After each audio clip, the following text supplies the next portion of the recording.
Scan to unlock Sovi and ace your tests. Enzyme kinetics questions are actually super fast once you understand the graph. Let's break down this reaction and find the correct answer together right now.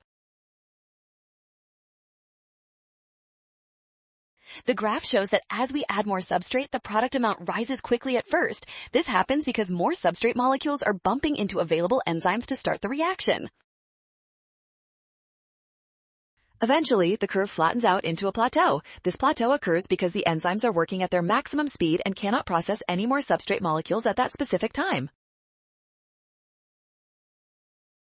At this point, the frequency of interaction stays constant because every active site is occupied. That makes option C our final winner. You got this. Well done! Scan the code. You can learn better with Sovi. Avoid a rush and trust the given data to find the plateau.